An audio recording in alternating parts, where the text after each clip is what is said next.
Borodar, everybody, a very good morning from a rather grey and slightly overcast North Wales. Wrexham are back in Sky Bet Championship action this afternoon. They face Derby County in a 12:30 kickoff here at the Stoke Kairas, aiming to back up their first home win of the season, achieved in midweek in the Carabao Cup against Reading, with 3 priceless league points here against John Eustace's struggling Rams. It's an opportunity for Wrexham to continue a run which has seen them win 4 of their last 5 matches. But will Phil Parkinson's side have the minerals to put away the visitors? Mia Roberts and Andy Morell, a very good morning to you both. Up bright and early for this 12:30 kickoff. Always feels a little bit strange, doesn't it? Lunchtime football, Andy. In your playing days, were you a fan of it? No, not really.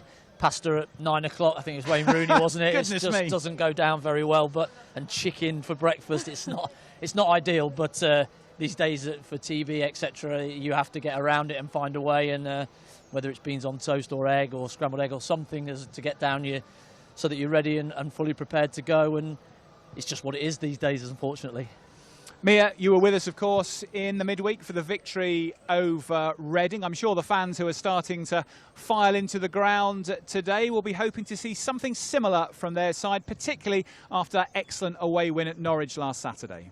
Yeah, I think today's all about just trying to get that first win at home in the league, isn't it? And, you know, fingers crossed that they can do that. Obviously, much change from Tuesday night, but only the one change from away at Norwich that I'm obviously sure we're going to look at in a minute in more detail. But yeah, there was a lot of positives to take from Tuesday. I think the biggest probably being Lewis Brunt, who, you know, again, I think we'll touch on in a few minutes. Yeah, as Mia mentioned, let's have a look at the Wrexham team who Phil Parkinson has named this afternoon, because, as Mia says, Lewis Brunt gets the nod over Callum Doyle. That's the only change from the 11 who were successful in East Anglia last weekend. So Arthur Okonkwo continues in goal today for Wrexham. Max Cleworth, Dom Hyam and Lewis Brunt will be the back 3. Then we expect that 4-2-1 lineup in front of them. So Isa Kabore, who really impressed in East Anglia last Saturday, retains his place on the right-hand side. Ryan Longman, scorer against Norwich, on the left. Ben Sheaf will continue in the centre of the park alongside George Dobson, and that means Lewis O'Brien and last Saturday's 2-goal hero Josh Windass in support of Kiefer Moore. 3-4-2-1, Andy. It's the new 3-5-2. Yeah, absolutely. I think I'm surprised that he's changed it. I thought he might just stick with the same team that won and started at Norwich. And start Doyle. And start Doyle, yeah. I just think he gives us good balance on that left-hand side. But obviously Brunt was amazingly brilliant on Tuesday night and probably deserves a start. I just think it was maybe easier as a manager to keep it the same, and then nobody can complain for not being in because the team won. But changing one, Broadhead would probably go, well, I scored 2, you know, or 1.5, because nobody really knows who scored that second one at the moment. For the first time in his career, a half goal. Yeah. And so, yeah, I thought he might do that, but he's gone with Brunt. He was exceptional. He probably deserves to start. And so good luck. I think he's got the shirt now. It's up to him to stay in there because he was the one that gave up the shirt to Doyle in the first place. Just a quick word, Mia, on George Dobson, because he's kind of gone under the radar a bit so far this season, but he actually hasn't missed a minute yet of Championship football. Obviously, we saw George Thomason come and have a game midweek. He's breathing down his neck. Matty James also can't get a start tonight, or this afternoon rather, but in the case of George Dobson, he's made that step up from League One for the first time in his career, and he's made that shirt his own so far. He absolutely has. I think, you know, the start of the season when we were looking at that side and obviously looking at the amount of new boys coming in, obviously someone like Ollie Rathbone been left out as well due to injury. I think that George Dobson role was kind of the one we were going, well, yeah, he'll probably stay in there for now, but then give it a few weeks. You know, we might see Thomason come back in, Rathbone come back in. You know, maybe we were thinking of maybe Josh Windass going a bit deeper, so Nathan Broadhead could go further forward. But he has absolutely made it his own. You know, I remember speaking to him. You know, you doing that interview on the last home game of the season last year against Charlton, and you know how excited and how eager already he was, and you know, almost determined to sort of prove himself that he could do it at this level. And I have to say, I think he has been one of the standouts so far for us this season. I don't think he would have been on many persons' team sheets to be in the first 11 that first game of the season, and injuries, etc., played a part to get him in there.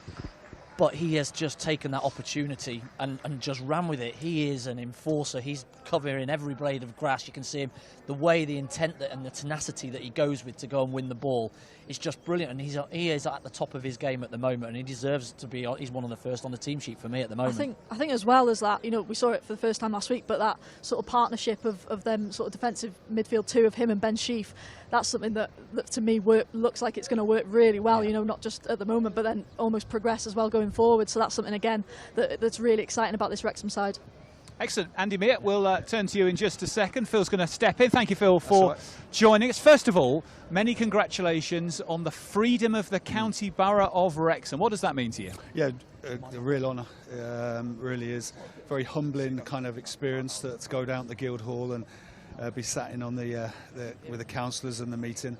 And yeah, it was interesting because, sometimes as a manager you kind of live in a bubble, and going into the heartbeat of the city and listening to people's stories of how the club's success has impacted on the area was very heartwarming for myself and everybody, because we know the impact, but just being there and speak to people, the uplift in the community, what Rob and Ryan set out to do right at the start, and the team's success has helped. That was just amazing to be there, and obviously very, very honoured. Excellent. What does it entitle you to? I'm not sure. I'm not sure. It's the honour of the award, and but yeah.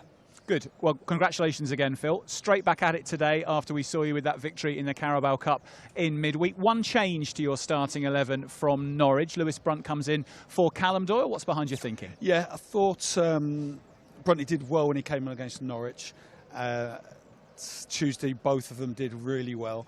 Obviously brought Cal off because of his booking, and I was just a bit worried about him. And I just think Brunty's physically probably where he needs to be, where Callum's a little bit behind in terms of the Tuesday-Saturday scenario at the the So no more than that. With the quality of the performance on Tuesday, were there some difficult decisions for you to make today with that selection? Yeah, definitely. I think obviously the performance at Norwich, a lot of those lads who played so well in that game deserve the opportunity again. Yeah, but tough selection, dilemmas. Delighted with the performance and the win. What sort of challenge are you expecting from Derby today, and how do you expect them to set up, Phil? Well, I mean, they've gone 3-4-3 in the last two away games, beat West Brom, drew at Ipswich, then they go 3-4-3 at home and change to 4-2-3-1 second half. So I was thinking, would they go back to what's brought them success on the travels, or would they go to what gave them a little bit of more energy in the team in the second period against Preston? So he's gone for the second one and thrown Adjuman into the mix, who the lad they signed from the MLS. So yeah, quite an attack-minded team. So yeah, should be an entertaining game. And just finally, Phil, having got that first home win of the season in the Carabao Cup in midweek, does that give the players a lift that this can be the day that the first league win comes here at the Stoke Kairas? Yeah, of course. I think as I said after the game, I think we've got to really earn the results here, and we did on Tuesday. We had to build ourselves into the game, and we spoke to the lads yesterday about bringing our away from home mentality into the home games. And if you look at the home games, and I have to watch them all back, the good and the bad, but we've kind of chased the game too much at times, and that's, like I've said before, it's not come from a bad place or players not doing what they're told. It's just from that, almost like that determination and desperation to win in front of our home fans. But as we've seen at this level, or even the last level, if you do that, you can get picked off. So we've got to make sure that, as the modern terminology is, that our resting shape while we're attacking is as strong as it was at Norwich. And that's what we've been looking at over the last 2 weeks, to make sure we've got a more secure feeling when we're attacking. Yeah, and hopefully we can show that today. Excellent. Well, Phil, all the best today. Thanks very much for joining us on Match Day Live. Wrexham manager Phil Parkinson giving his thoughts to us ahead of this afternoon's battle with Derby County. I thought that was interesting. Phil's comment at the end there, Mia, about trying to ensure his team don't chase the game too much at home and retain the shape and try and get more of the away match mentality into how they play at home. Interesting. Yeah, I think it has just completely flipped, doesn't it, a bit this sort of season in terms of, you know, the last few years we've sort of been talking about how we needed to just improve that away form and performance away from home, and this year, you know, we just haven't been able to sort of quite find the sort of magic when we've been at the Stoke Kairas, which is weird because it has been such a fortress. But you know, he spoke about it in the week, calling for, you know, more of an atmosphere, and you know, can the fans really get behind the team? And listen, I think if they play anywhere like how they did at Norwich, I think we'll be just fine at this place, no matter who we're up against, really, because I just thought we were so good and had that freedom and you know, fluidity really from that sort of front sort of four, if you like, if you include the wing backs with Kiefer Moore and Josh Windass. So listen, I think today's a really interesting one. I wasn't expecting Derby to sort of put the lineup they've put out there, but they're similar to us. You know, they've probably started much better away from home than they have back at Pride Park. I think he's talking about not being as open as we have been in the past, you know, 4 or 5 games at the start of the season. He's changed the formation a little bit, and he's talking about at home, when we go and we try, we can be picked off quite easily, and I think that's what he's talking about. He's not necessarily stop attacking. He's talking about just being a little bit more solid in our performance and don't go chasing it because we're at home. Derby County's players just warming up behind Andy, Mia and myself. We're almost part of the training drill here at this point, which might expose me a little bit if they start doing any ball work shortly, but we'll have to see how that goes. One of the key players in the Derby County squad this afternoon will be central midfielder and captain Lewis Travis. He arrived from Blackburn Rovers in the summer. Manager John Eustace having arrived at Pride Park in February from the same side, and Travis, one of a number of players who has also made that journey from the northwest to the East Midlands. Let's have a look at one of the key matchups today, because that will be Lewis Travis up against Wrexham's Ben Sheaf. Sheaf starring last weekend at Norwich with a wonderful raking pass that played in Isa Kabore to play the cross that Josh Windass converted for the first goal. But these two players with quite a lot in common. They're the same age. They've both got well over 200 appearances at this level, with Travis's career mainly spent at Blackburn Rovers from his earliest time, whereas Ben Sheaf's time has been spread a little bit more, but the majority of his matches at Coventry City. Travis very much a defensive-minded midfielder. Andy Sheaf, of course, has got that in his armoury, but has also got a bit more attacking composite as well. How would you see that going this afternoon as a matchup? Yeah, I think it's a really good one to look at. He's obviously on Wrexham's radar as well in the summer. We certainly courted his name around as a possible incoming to us as well. But he's ended up at Derby, obviously knows John Eustace, etc. So, yeah, looking at a really good battle. Both very, very good with the ball, very tenacious, both of them. They get the ball back for you, and they hold teams together by just keeping the ball for your team. So it'd be interesting to see who can dominate who in this game. It's going to be a good matchup. Mia, we were touching on George Dobson a few minutes ago. Ollie Rathbone was out warming up just now as well. I had a quick chat to him. He said he was pretty much ready for action, so he's going to be an option. George Thomas and Matty James as well. So against that sort of competition, what's Ben Sheaf's unique selling point as a midfielder that's just getting him the shirt at the moment, do you think? Well, you know, he's one of the ones, as soon as he came through the door, I was quickly looking on YouTube to find his sort of highlight reel and whatever, and immediately you can just tell he's got that sort of championship swagger, if you like, and if not, probably higher quality than that maybe.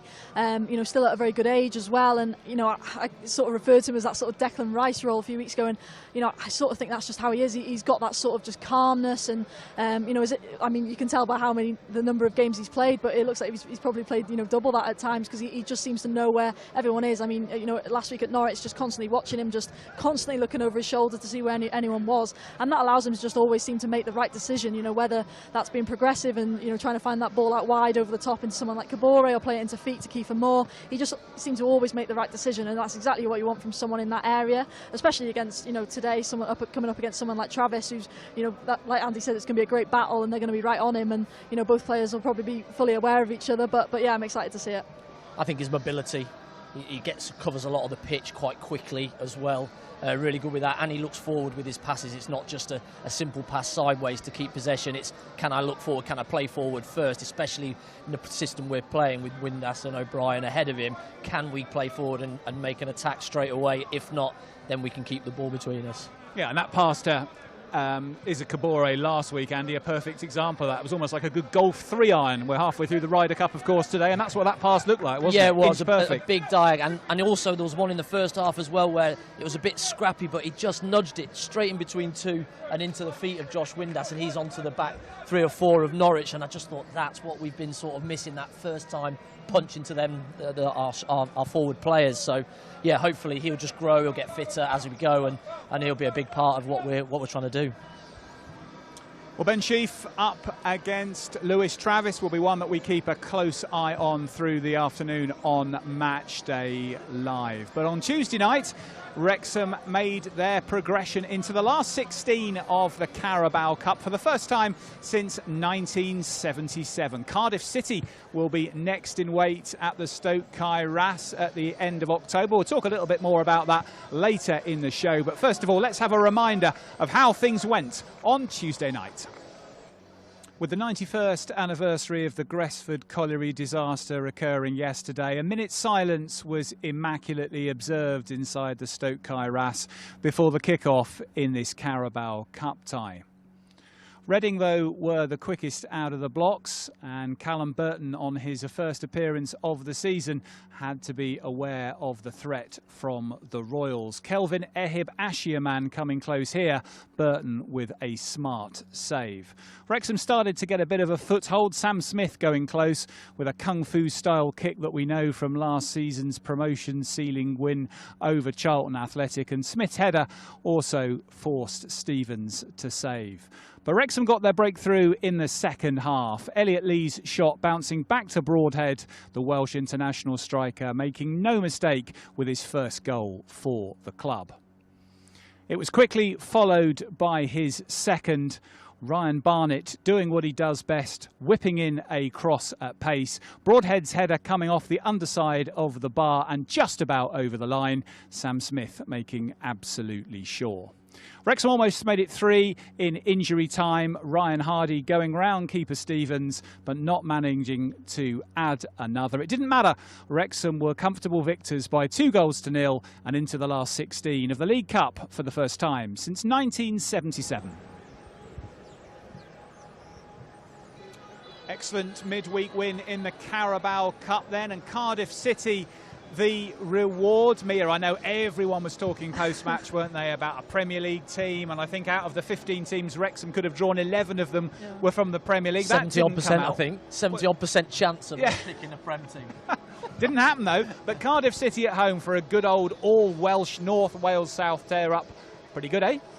Pretty good, yeah. No, I think we were all the same in hoping we were going to get one of the big boys, like Phil Parkinson touched on in his post-match after Reading, that feels like the one thing that hasn't been sort of chalked off, hasn't been used as an episode in the documentary or whatever. So it's a shame, and yeah, like Andy says, I think it was 75% chance of getting one, so you sort of felt like it was it was going to happen. But no, I think it still certainly makes itself a documentary episode, doesn't it? The sort of Welsh derby. I think it might. So no, it poses for another really interesting sort of narrative and a bit of a storyline, but as well as that, I think a really good game. So I think it's one that it's winnable. Well, yeah, but also Cardiff going well, though, Andy. Yeah, but it's still winnable. You'd look at it on paper and you'd go, well, we're in a higher league with etc. I know they are going okay, and I know the manager as well. I played with him at Bury. They're doing fantastically well because he's turned it around from where they were at the end of last year. But that's a winnable game to go even further in the tournament. Quarterfinals could be fun, Mia, if so. Absolutely, but I wouldn't rule out Cardiff of being a really tough game. I think they'll be right up for it. Obviously coming here, they want to prove something. They know that we've sort of leapfrogged them. Obviously this year, them going down, us going up. So I think they'll be right up for it. And yeah, it should be some night here, I think. Well, today, Phil Parkinson squares up with another manager in the opposition dugout who's got a fair bit of experience at this level. John Eustace in charge of Derby County today. We touched on him a few minutes ago, and his arrival here was slightly surprising because Blackburn Rovers were in the playoffs in February time when he elected to leave Ewood Park and head to Pride Park. So his time so far at Derby hasn't been extensive. 22 matches played, he's won 8 of them. Phil Parkinson, of course, taking charge of Wrexham for the 230th time today. And Eustace doing enough last season, Andy, to keep Derby County up, just only by a point. He's a guy you know well, of course, from past experience. What sort of a team do you think we will see today in Derby County? Yeah, I think he did a remarkable job at the back end of last season to keep them in the division. I thought it was a lost cause at one point, but they did ever so well, kept them in there, and then they've had, very similar to ourselves, a huge transition of players with 13 coming in again in the summer. And I still think he's trying to find, like we were maybe a week or two ago, about what style, how to play, what's his best team, etc., because he's got so many new faces. So I think that's possibly where he's at. I just caught him just before as he was just coming out and checking on the pitch, etc., and he was saying that that's where they're at the moment. They are trying to find the winning formula, if you like. But good guy, really down-to-earth guy. Doesn't like all the media side of it and all that sort of stuff, but what he is, he manages players really well. Had a lot of tussles with him when I was at Tamworth. He was at Kidderminster, and we talked about that as we were talking. But yeah, one time he absolutely battered us 6-0. So I've got that's why he was talking about it. Yeah, that's why. Yeah. But yeah, top guy, but treats his players like a manager should, in my opinion, and he looks after them, makes sure that they've got everything that they need, and they go and perform for him, as he's shown at Birmingham, Kiddie, and at Blackburn. Interesting, Mia, that at Blackburn, for whatever reason, he didn't settle, whether it was disputes with the owners or something else, perhaps the location. But what he has done is brought a huge number of Blackburn's former players here. When I looked at the squad in preparation for this game, Andy Vyman, Ryan Nyambe, Ben Brereton-Diaz. We focused, of course, on Lewis Travis. So he obviously saw enough talent at Blackburn, but maybe just not the right setup to suit him. Yeah, and sometimes that's just how it is. Like in anything, really, if you don't really fit your surroundings, it's just not necessarily going to work. But no, he's been very clever in doing that and using those previous relationships and connections to bring them over here, and that'll only benefit Derby as well, because you're bringing in players who already know each other, so that speeds up the whole process completely. But I agree with Andy. I think it's not necessarily been a sort of easy start to life with him. I think they've actually had a number of really tough. I know we always say every game's a tough game in this division, but you're looking at the teams they've come up against, and they've actually got some decent results. I know they're 22nd in the table, and that's something today. I hope not too many Wrexham fans are going, we've got Leicester and Birmingham. This one's the easy one, because I think this is going to be a real tough game. Because they beat West Brom earlier in the season. They were unlucky to lose to Stoke on the first day. I think only lost that with a couple of 92nd, 93rd minute winners from Stoke. So this is a tough side, and that I'm surprised, like I said earlier, on how they've set up. I think they've got about 4 strikers on the pitch, but I think they'll definitely see today as an opportunity coming here before Wrexham have got that home league win. Yeah, looking at the stats as well, they're perennial this season slow starters, Derby. They've had more possession against, and they've had more shots against them in the first halves of most games. So if you're Wrexham, you're thinking, right, let's at home, can we get out the blocks? Can we get at them? They've been a little bit sit-in, so can we? But obviously they've changed the team around and put 4 strikers on the pitch, so anything could happen. There could be anything today, but I think if Wrexham get out the traps and get at them and pin them in, then hopefully we can get ahead in the game.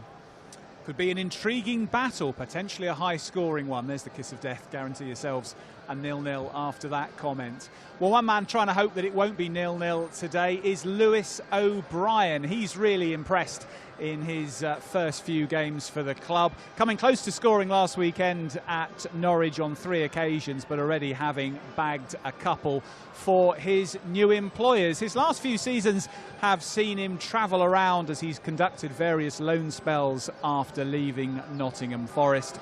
But we had the chance this week to catch up with him ahead of this afternoon's game. He's been talking to Matt Waters. Lewis, one day away from our 12:30 kick against Derby County. How's everyone feeling?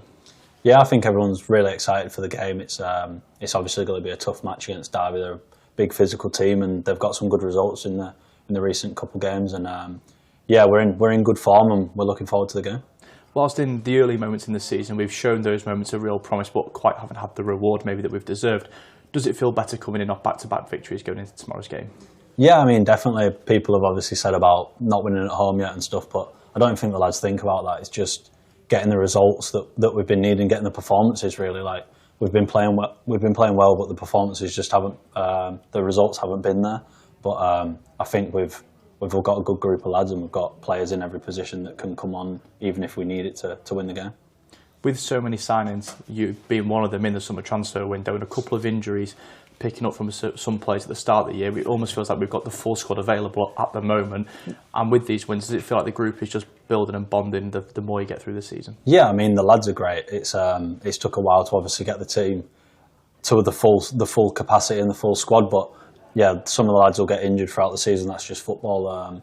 But we've got so many great players and great lads in the team that us spending more time with each other is obviously going to benefit us on the pitch, and that's what's been happening. And in a competitive sense, there's so much strength and depth across the board. It only drives you on as a player, I guess. Yeah, definitely. I mean, training is fantastic at the moment. It's so high energy and such a high level that you don't know whether you're going to play on Saturday, so you've got to take every day of training to the max you can. And yeah, if there's players that aren't going to be playing, there's players in that position that are exactly the same level already. Talk to us about last weekend's victory against Norwich. After going 1-0 down against the run of play, we really came out of the traps in the second half and got that 3 points that we really deserved. Yeah, I mean, we've been playing that kind of way all season. It's just obviously taken us a while to get there. But yeah, we went 1-0 down and it was kind of a shock to us because we felt, even though we didn't have the ball much, we felt like we was in control. But then once we came out in the second half, the manager obviously took us in, had some words with us at half time, and we came out firing and got the 3 goals in quick succession and got the win. I suppose you must have wondered how you didn't make the score sheet after you could have even had a hat trick, but the Norwich goalkeeper, to his credit, really stood his ground, and you really showed that free role in that number 10. Yeah, I mean it's one of my aims this season to try and get in and around them positions as much as I can, because if I can get there, I will end up scoring. Obviously, he's pulled off 3 great saves for me in the game, but you never know, I might miss-hit one tomorrow and it might go in. It's just one of them things. And just on Derby, a word on them. How do you make of their start so far this season? Yeah, I mean, they've done really well. They've battled out games. They've got really good players. I was quite surprised to see some of the players that are there, and it's going to be a good game. It's going to be physical, and hopefully we can come out on the right end. Wrexham midfielder Lewis O'Brien, who starts today, playing just off Kiefer Moore. He's a player, Mia, who I think the fans have already taken to, have enjoyed his industry and his adventure and his goal-scoring interest. And it's interesting, I think, to listen to what he was saying there about the fact that he's feeling settled at the club, because he's had so many moves around the world, actually, during his spell at Nottingham Forest out on loan, that finally he's got a place called home. And reading about him in the programme as well today, he's commenting that, you know, his family are going to move here, and he's finally got some roots to put down as a player. That must surely help someone focus on their game. Yeah, I think it's absolutely massive. You know, I think, listen, when you're on loan, you feel like you've always got something to prove. Feel like, you know, at any point you could always be uplifted, and I know that's the same if you're still on a permanent. But you know, your home club can always just go, actually, we're going to bring you back, and you might not necessarily be starting games like you are on your loan. So that takes that sort of pressure off. And I totally agree, the whole family thing as well, having, you know, a place where you're going to be now and you've committed to for your next 2-3 years. It helps massively with on pitch, because, you know, once you get rid of those sort of off pitch problems, you can 100% focus on what you're doing on a match day. So, you know, I think that's huge, and it's great that we got him over the line, because, you know, like was mentioned, there was a number of Championship clubs, you know, sniffing around, and yeah, it was, you know, a great signing by Phil Parkinson and his team, and you know, he's absolutely delivered, hasn't he, so far. He's almost been that sort of Ollie Rathbone, if you like, of this season. And you know, for me, not only obviously his goals, which he's contributed and possibly should have had maybe a few more already this year, but you know, his general work rate and desire to get forward. I thought Tuesday was the perfect example, coming off the bench when we're, you know, 2-0 up, or might have been 1 at that point, comes off the bench and pressing as if it's sort of 0-0 or we're down, and that's exactly what you want. A perfect example for the rest of the boys as well. Lewis O'Brien in the Wrexham lineup this afternoon. He hasn't missed a minute yet in Championship football this season. Well, of course, off the pitch is just as important as on the pitch here at Wrexham. And the work of the Wrexham AFC Foundation is absolutely crucial to that.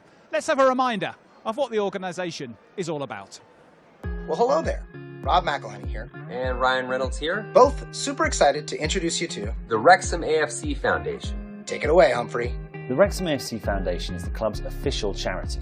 It's the way we give back to the community who have given and continue to give so much to us. Across Wrexham, North Wales and the world, our foundation focuses its delivery on children, young people and young adults. Using the power of football and love of Wrexham AFC, our targeted delivery supports learning, improves health, creates equal opportunities and strengthens communities. It ensures we connect with the community, provide a pathway for future talent, create meaningful partnerships, and provide a platform to engage with our future fan base. With our players' support and your support, we want our foundation to become one of the world's leading social responsibility programs. Together we will change the lives of young people in North Wales and beyond. Wrexham AFC, always community first.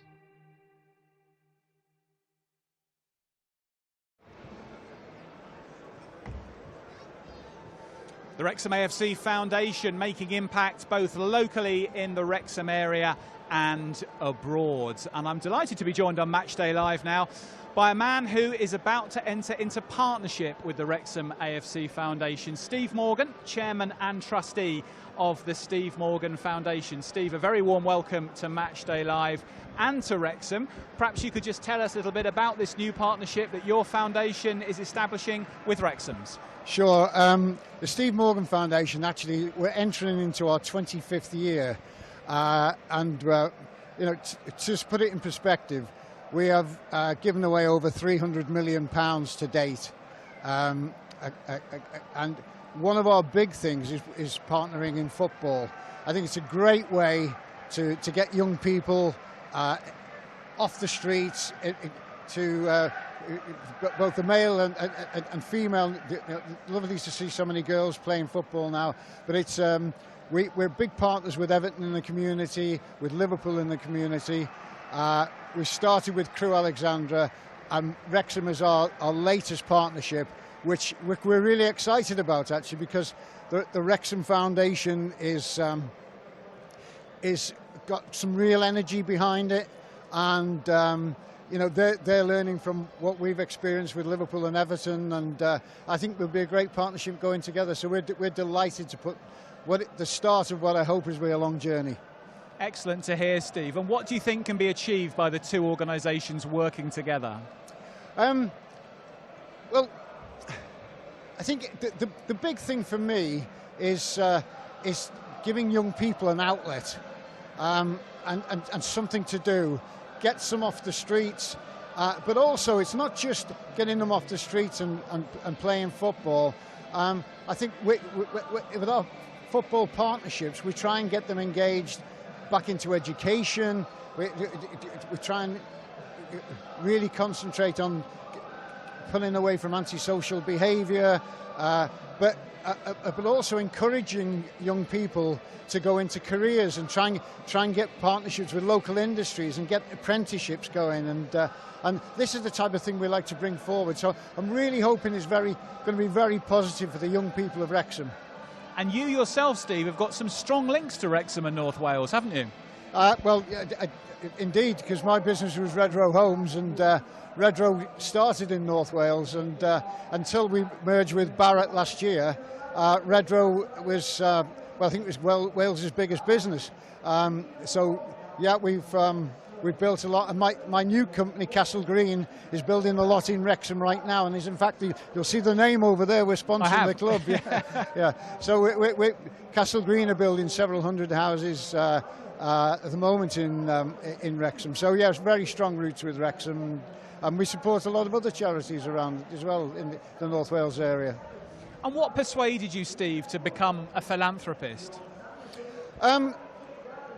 I think you have to go back to 2020 when I actually left Redrow in 2020. It was the business I started and built it up, floated it as a public company, and I left it in 2000 to go off and do other things. I just felt I wanted challenges, and I built all over Europe and in the United States and at Spain and everywhere. I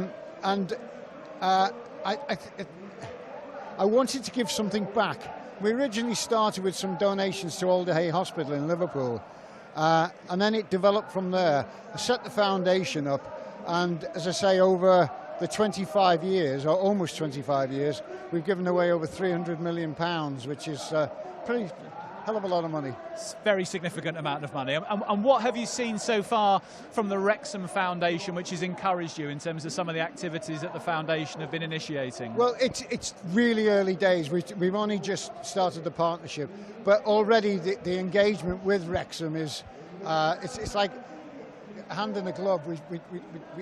We know we're going to fit and work well together. Jamie, who's heading up the foundation. I've just been with him for the last hour, talking about the things he's planning on doing, and it's everything that we want to do. And of course, we're going to have our group of football clubs, so we want Jamie and the Wrexham Foundation team to come and listen and talk with Liverpool Foundation, with Everton in the community, and then we'll bring Crewe into that family as well. So the centre is all around Steve Morgan Foundation, but our football clubs, we want everybody to learn best practice so that we all improve as a team, as a family, a football family, if you like.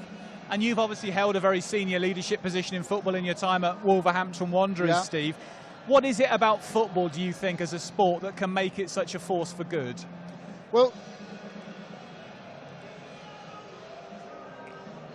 it's the attraction. I've known with our time with Everton and with Liverpool, and we work in some of the most deprived areas of Liverpool, and getting engaged with young people at the schools, and I say, oh, Everton are coming today, or Liverpool are coming today, so kids who often play truants, no, I'm going to go in today. And then when you get them in and you talk to them, you say, well, why would you want to play truant? This is your future, and you get them positively engaged. And I know Wrexham are going to be right on that button. They're just sort of working with young people who are perhaps a little bit on the edge of society, but encouraging them. Often it's because of insecurity, and maybe not great home situations, and getting them involved in the football family makes a huge difference. It's such an attraction, and that's where football is a cause for good, and that's where the Wrexham Foundation will do fantastic work, I know, in the Wrexham area. Well, Stephen, thank you so much for coming to join us today. We're really grateful for your support to the Wrexham Foundation, the new partnership with the Steve Morgan Foundation. We look forward to seeing how it develops in the coming months and years. Just before we let you go, can we have a score prediction from you today? Do you know what? Both teams have conceded a few goals this season, so I don't think it's going to be a 0-0 draw. I'm hoping to see a nice game, a good game, and 3-2 Wrexham. 3-2 to Wrexham. We'll remember that. Steve, thank you so much Lovely. for joining us My pleasure. on Matchday Live. That's Steve Morgan, who is the chairman and trustee of the Steve Morgan Foundation, who today sign a partnership with the Wrexham AFC Foundation to work together going forward. And we're going to hear a bit more about how that will manifest for Wrexham when Jamie Edwards, who is our head of community, joins us at half-time on Matchday Live today. So please come back to join us. Then, Mia, fantastic to have such support. I mean, Steve Morgan's philanthropy in football and in this northwest/North Wales area is well known. It's going to be a huge fillip for the work of the foundation. Oh, 100%. I mean, obviously, we're very lucky in the sense of the owners we've got now and the publicity that gives our community side of things. But no, it's people like that who are so important in football across the sort of board. So yeah, brilliant work that he's been doing, and I'm sure it'll go a long way. Andy, just as we start to build up to kick-off now, 5 minutes or so, the crowd are largely in the stadium. It's still a rather grey and slightly windy day. Steve Morgan thinks it's going to be 3-2. We think there's going to be goals. Surely there's going to be goals this afternoon, looking at these lineups and past form. Yeah, let's not kibosh it, right? Well, actually, Derby, they're exceeding their XG this season, so they are not creating too many chances, but when they do get a chance, they're being really clinical with them. So we have to be really aware of that. I think their change and putting all four pretty attacking players in the team is trying to maybe send a different message to their dressing room, that they don't want to just sit in, they want to go and attack teams, especially away from home. So we're going to have to be bang on our game to start with. Like I said earlier, if we can get out the blocks and get at them, I think we push them back and then make those attackers defend because they don't want to. If we can do that and get the ball out wide, get Kabore on the ball, he was brilliant on Saturday, then I think we've got a chance of winning this game, and it's one that is winnable for us. Patrick Adjumang named in the starting 11 for Derby. 6 goals for Charlotte FC in the Major League Soccer last year. How do you think the standard will come across to Championship football? Yeah, well, I think hasn't played a lot of football because it's like 20, 25 games a season, and we're at 46, maybe 60 at some teams if you do well in the cups. And so I think he's just feeling his way in, big, powerful, strong boy, rolls his defenders. That's what he's done really well so far in the time that he's got on the pitch, is that if you go tight to him, he's strong and he can just move you out of the way, and he's off and running. First touch, I think, needs a little bit of work, but that can come. He's still young. So we've just got to make sure that we use him. He'll play up front with Morris and off him maybe, or he'll be this one and Morris play off him. So we've just got to make sure that when the ball does go into him, we go tight but not too tight, and just make him play backwards. If we can do that, then we maybe nullify a few of his strengths. And just quickly to close, Mia, Dom Hyam, a really good debut from him last week at Norwich, but with so many strikers coming up today, a good chance to have a look at him at home against potentially a fairly potent forward line. Yeah, I think so. You know, a really good challenge up against someone like Carlton Morris, and obviously touched on Adjumang there as well. I think that's another reason for me why maybe Lewis Brunt's come in as well next to him, just adds a bit of pace to that sort of back three line. But no, Dom Hyam was brilliant last week. Great communication between him, Max and Callum Doyle and Brunty when he came on as well. So yeah, expect another strong performance from him. Mia, Andy, I'll let you head off to commentary. Andy and Mia on co-coms with Mark Griffiths as ever this afternoon. Head to wrexhamafc.co.uk/live if you haven't yet got your iFollow pass sorted. The players are just coming out right now. Wrexham against Derby County then in the Championship. Match day 7 for Wrexham this afternoon. We're back at half-time with the analysis and full-time with the reaction. Same link on YouTube. We look forward to your company then. Bye for now.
a message for a Tony Duckworth. Tony Duckworth, please contact the Vice Steward. Thank you.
for the Government on in Birmingham. With a kick comes out with 4-4. A reminder the next home game here at Stuttgart is on October 3rd when Birmingham are the visitors for our Sky Bet Championship.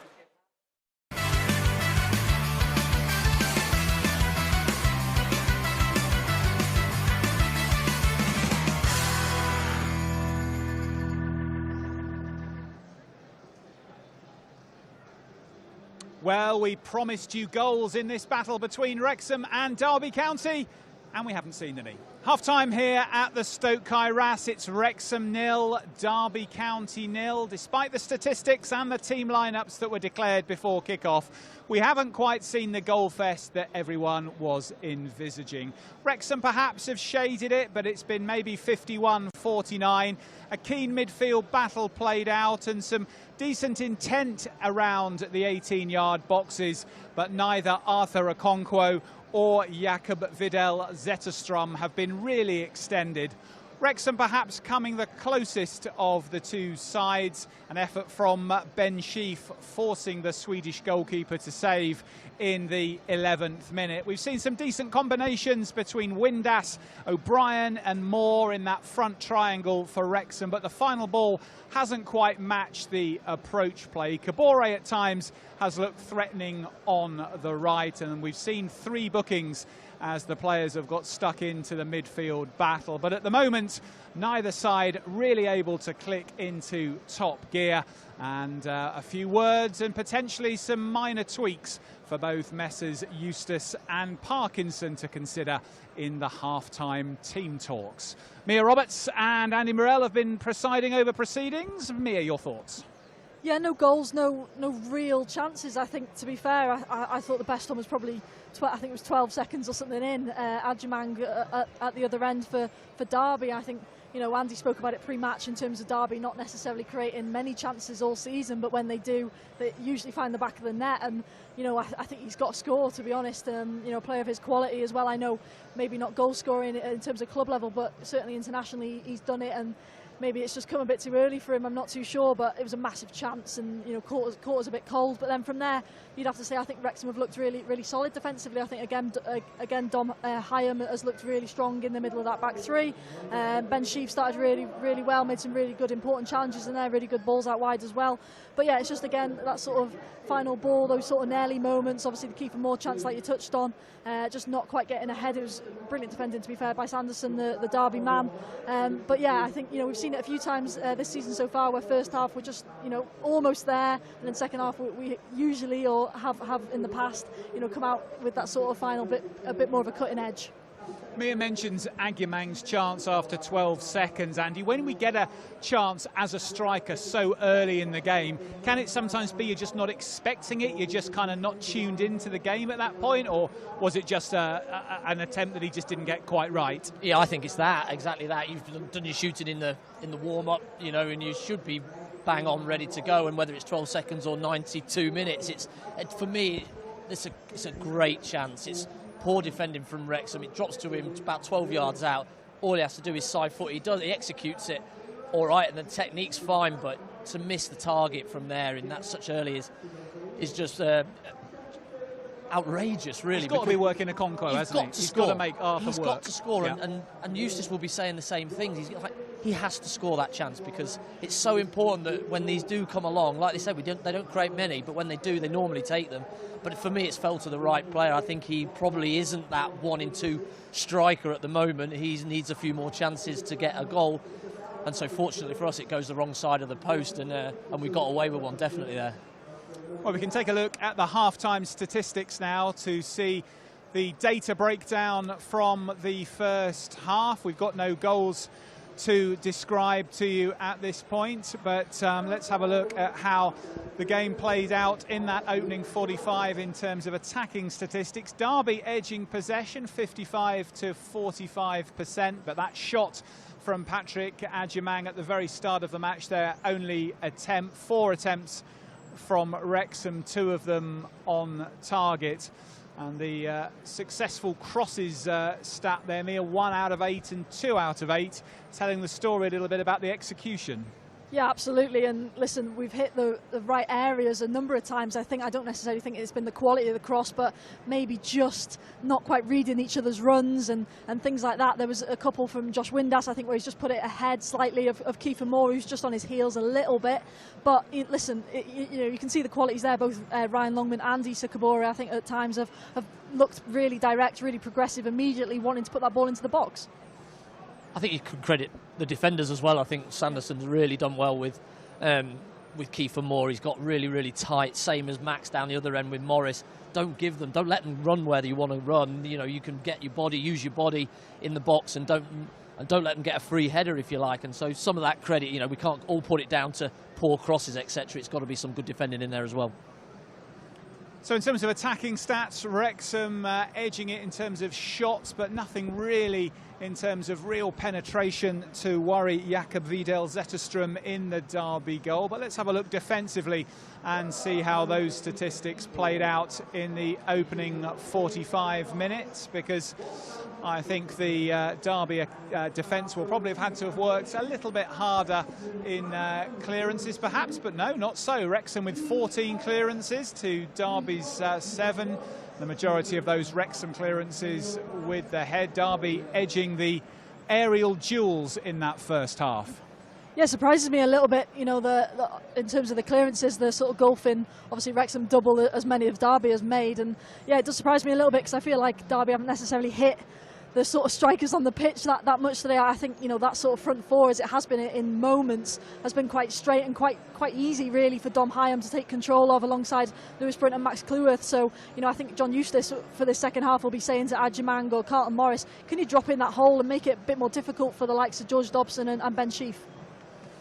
We'll have a look as well at the other lunchtime scores at the moment, because there's 2 other games in the Sky Bet Championship today. Coventry are facing Birmingham City, and there is also a match going on down in South Wales. Swansea are facing Millwall. So we'll just take a quick look at the latest scores in those games around the Championship. The majority of matches today are 3 o'clock kickoffs. Coventry leading Birmingham by 1-0, and it's 1-1 in Swansea in that match against Millwall. Coventry, one of your old clubs, Andy, starting to move a little bit in the league, it seems. Yeah, they obviously went and smashed QPR early on in the season, and then they've had a couple of really tough games, but come out with points in those, Leicester being one of them. They seem to be playing the teams we're playing a week ahead of us, so it's quite good, because I can watch the highlights and see how Cov are doing as well as the teams that we're going to be playing. But yeah, they're a strong outfit, Coventry, this year, and they've added to their squad well, and I think they'll be right up there at the end of the season. They've got a good manager as well.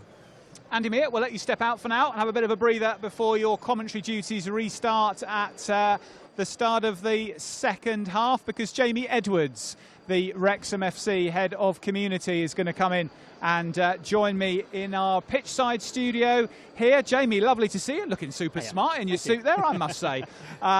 It was great, Jamie, to see Steve Morgan before the match talking to us about the new partnership between the Steve Morgan Foundation and the Wrexham AFC Foundation, which of course you head up. How excited are you about this new relationship?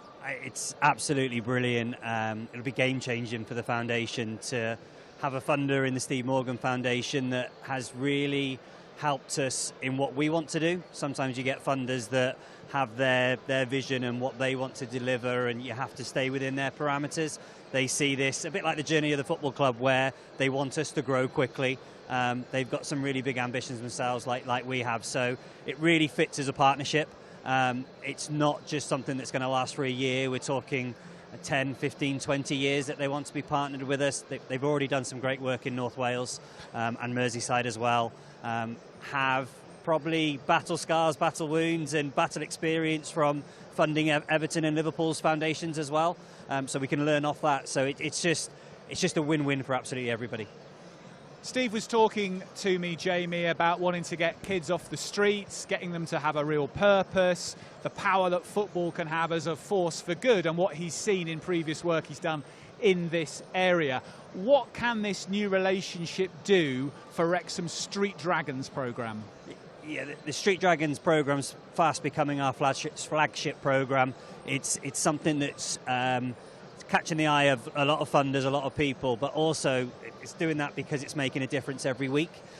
We saw 350 young people every single week for 44 weeks last year in the communities that really needed it across Wrexham. So the partnership initially with Steve Morgan will be to double that. So we'll have a project officer come in, a brand new full-time officer that will see another 350 young people. So 700 young people per week, 44 weeks of the year in these communities. But then also the funding is going to allow us to take that a little bit step further. So it's not just around putting a football match on for the kids or a training session and engaging them.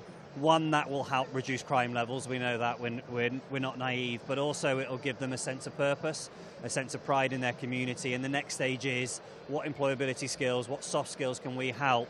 Employability is usually the start of poverty. So if these children and these young adults can actually go straight into employment, we will reduce poverty over a period of time, which links back to Rob Byron's vision of bringing this community forward as well.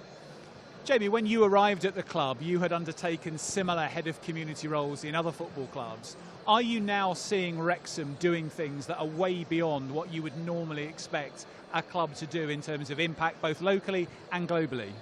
Not quite yet, but the foundation is there to do that. We want to be the vehicle, so we know we've got the opportunity. I always say that working at Wrexham and running the foundation is like jumping on an aeroplane, taking off, and then trying to build it in midair. And that's pretty much what we're doing. If you'd have said to me a year ago that we'd have Steve Morgan Foundation partnering with us, I wouldn't have laughed at you, but it's something that probably most clubs would take 4 or 5 years to get going. So we're just really, really pleased to be having them as a partner to come on the journey with us. Excellent. And just very quickly, Jamie, you've talked about doubling the impact locally thanks to the new relationship with the Steve Morgan Foundation. What about the global reach, perhaps? Globally is just something that the club can do, which is we're so happy around. And wouldn't it be great to see Street Dragons in Lesotho with Kick for Life, or New York with the partners that we've done over the summer, or on our tours where we can actually, again, bring more partners onto the journey with us, and what we learn in Wrexham can be replicated across the world. Well, Jamie, all the very best with that journey. We'll keep in touch with you. We look forward to seeing how Street Dragons continues to build its impact, and all the very best for the coming months. Brilliant. Thanks for having me. Jamie Edwards, our head of community, joining me at half-time here at the Stoke Kairas. The players are back out. They're ready for the second half. We'll be back, same link at full-time here on YouTube. Please join us for Matchday Live again when we're back then. Bye for now.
This is a message for Claire Abbott.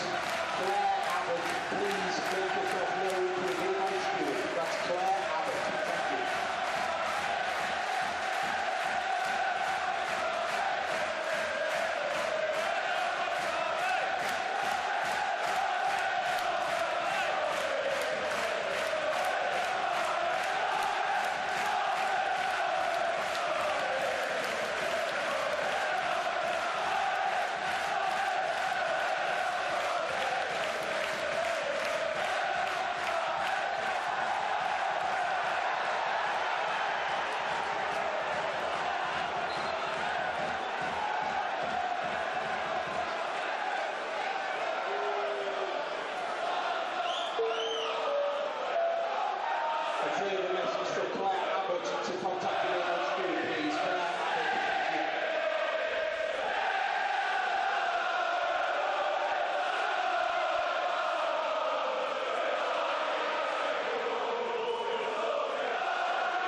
Substitution for Derby, leaving the field, number 32, Ibu Adams. He was replaced by number 18, David Ozo.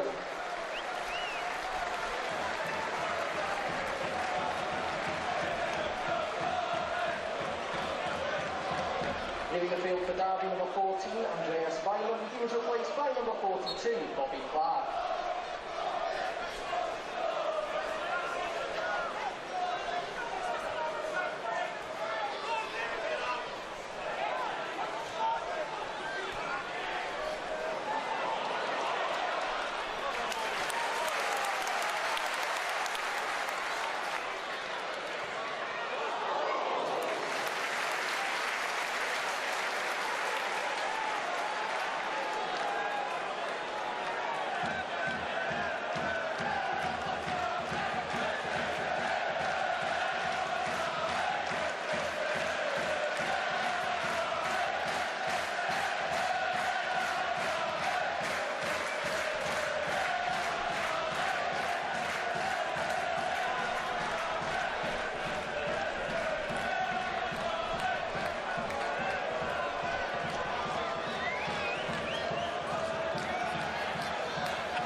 Substitution for Derby, leaving the field, number 7, Patrick Ajuma. He's been replaced by number 19, Caden Jackson.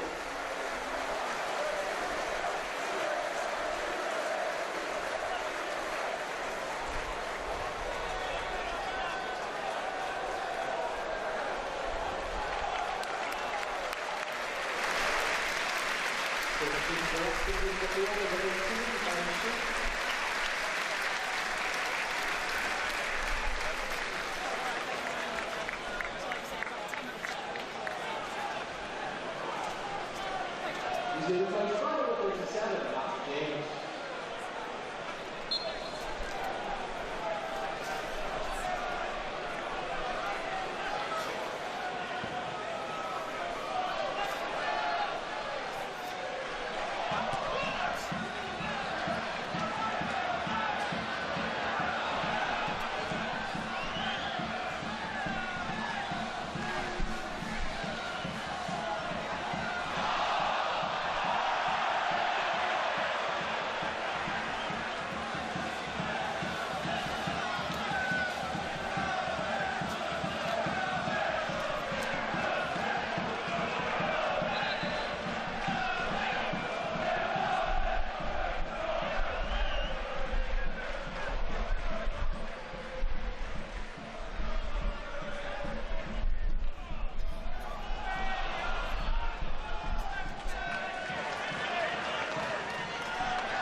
disagree with the rules. I don't think us working with Wrexham will have an effect on it. But yeah, it's same with football, they can't do that on.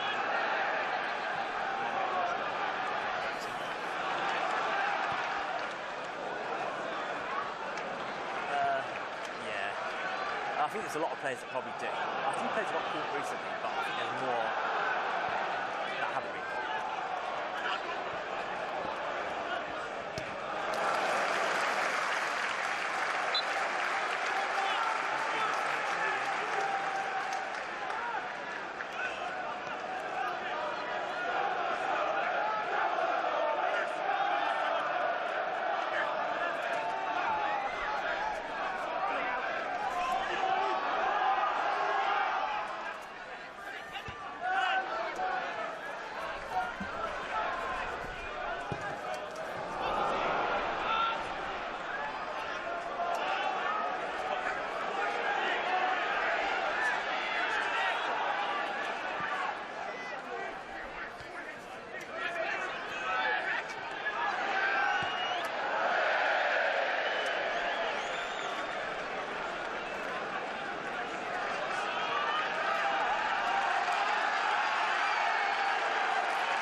Full time here at the Stoke Kairas, and it is finished Wrexham 1, Derby County 1. So the first home league win of the season still remains elusive for Phil Parkinson's side.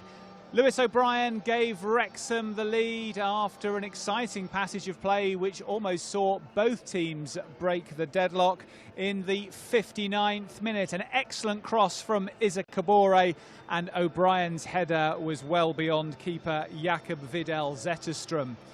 But unfortunately, Wrexham couldn't hold on. An excellent finish from Ben Brereton-Diaz as he cut in from the left-hand side gave Arthur Okonkwo no chance, his shot going into the top corner and rather quietening the Wrexham crowd. The second half was full of incident, quite in contrast to the first. Wrexham had almost taken the lead when Johnston turned the ball against his own post trying to clear for Blackburn. And Arthur Okonkwo had to be at his best twice in the space of a minute to deny Max Johnston, and then Carlton Morris, an excellent one-handed save from the Wrexham keeper, denying Johnston. In truth, clear-cut chances were probably fairly balanced between the two sides, but it was Wrexham who had the better of the territory in the second half. They couldn't secure the win, though, and have to be content with a lunchtime point. Mia Roberts and Andy Morell have been on co-commentary. Andy, how would you reflect on the 90? Did Wrexham do enough to win that? Probably not quite. There was probably they hit the post for us in the second half and we scored, and then Arthur made two really, really good saves from the two opportunities, and then they've scored a brilliant goal from Brereton-Diaz to equalise, and so I think fairly even over the full game, and probably a draw is probably a fair result. Mia, what was missing from Wrexham to turn that 1 point into 3 today, do you think? I think, I'd look at it and compare it to obviously Norwich last week, with it being a very much similar side, and I think maybe we didn't quite get O'Brien and Windass on the ball as much as we did last week, and the amount of success they gave us was huge, so maybe that's an area.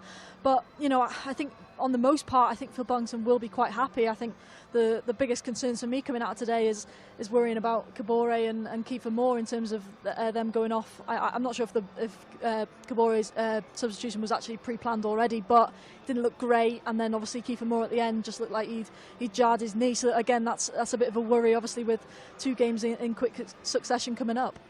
Yeah, Leicester on Tuesday night comes quickly, Andy, and we'd said with Phil earlier in the season, he had made the point to us that because of the international breaks in this league, Wrexham will be playing Saturday, Tuesday more often. As Mia says, with injuries to key players in Kabori and Kiefer Moore, this could be the first time that we see perhaps a little bit of, if you like, enforced squad rotation on Tuesday night. Well, he's got strength in depth throughout the bench. It's a really strong bench anyway to bring anybody on, so I'm not too concerned about that. But it was a bit of a knocky game, wasn't it, today? Like a lot of people picking up knocks and bangs and on their ankles and stuff. So I think it will just be one of those. Get them back in tomorrow, see how they all are. It will be a really light one tomorrow, I would have thought, with a view to Leicester. Very light training session Monday, and then bang straight into another game. And then you've got exactly the same going again, haven't you, to the Friday for the Birmingham game. So I think they'll re-look at this feedback and review.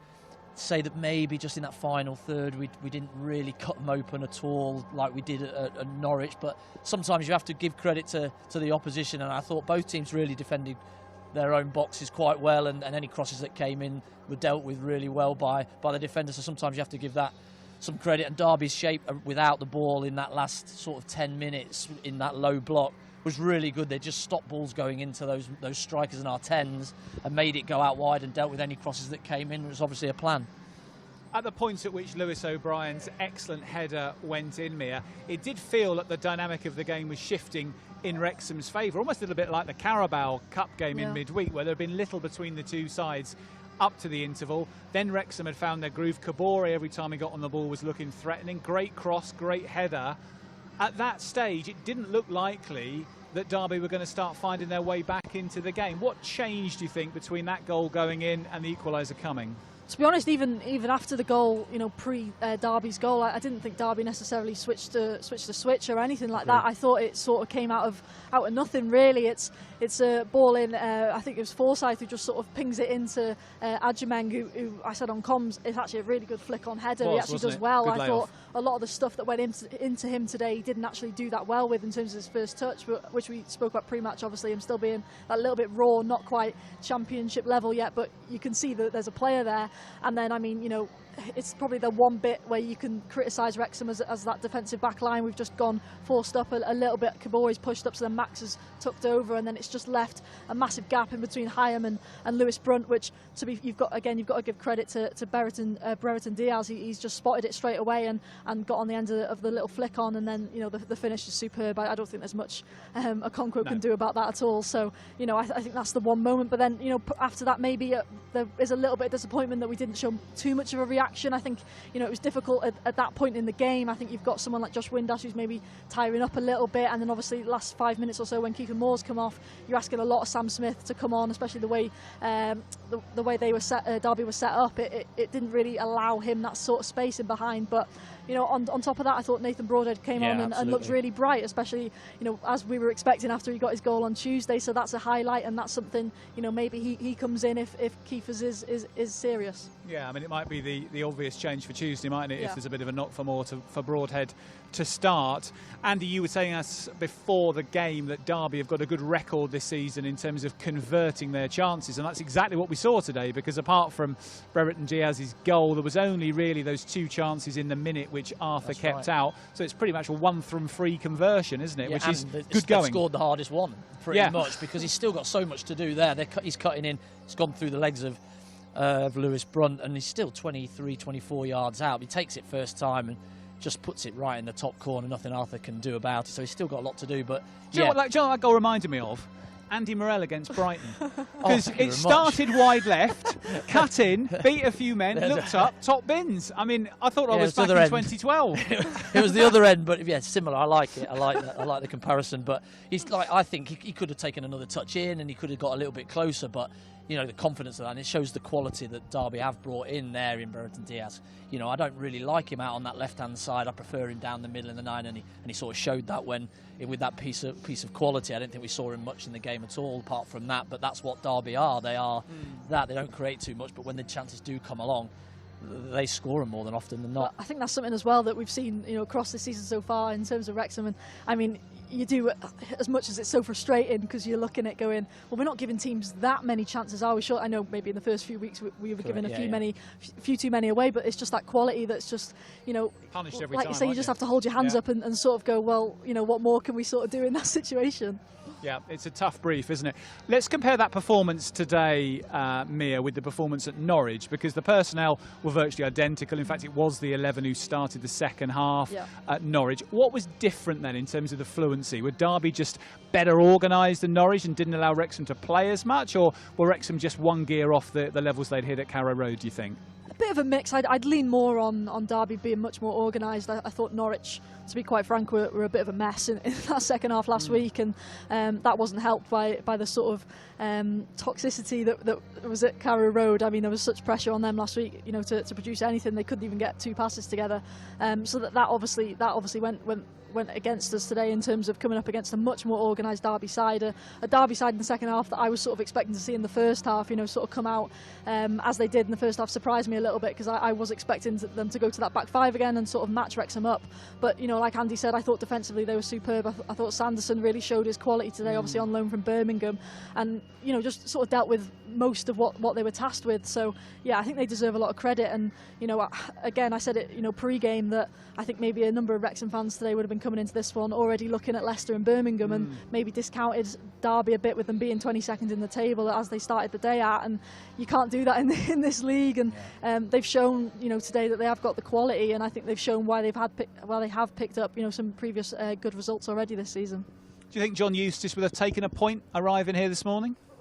Yeah, I would have thought so, with him still finding his feet and understanding the players that he's brought in and what is the best formation. He's been really brave, I think, in going with the four that he went with up front. I thought he might be completely different, but the way that they set up with the four, just dropping off and letting our back three have it, and then being able to just stop the two central midfielders getting it, our deep midfielders, which then puts their two centre midfielders on our two tens, if you like. They just blocked up that middle of the park and made us go wide, which is part of our game. If we go wide, we've got lots of crosses in the box, and we score from a brilliant cross from Kabore. But I thought they did that really well in patches, and especially that last 10 minutes. Post-match here then at the Stoke Kairas, Wrexham 1, Derby County 1. If you're just joining us on Match Day Live, this lunchtime kickoff resulting in an all-square outcome. Wrexham taking the lead through Lewis O'Brien before a wonder goal from Ben Brereton Diaz settled scores. 1-1 it finished. Just a reminder of the Wrexham women's team's next game, because they're in action tomorrow. So if you are in the locality, it's a 2 o'clock kickoff. This match against Pontypridd United in the Adran Premier is being played at Buckley Town FC. The Rock not quite ready yet, and so Buckley Town FC are very kindly hosting the women's team tomorrow. 2 o'clock kickoff. If you can get yourself to Buckley, £3 for adults, £1 for children. Pontypridd United, the next team in store for the women. The men's side, of course, will venture to the King Power on Tuesday night. A nice local commute for Andy Morell to fall out of bed and walk around the corner for.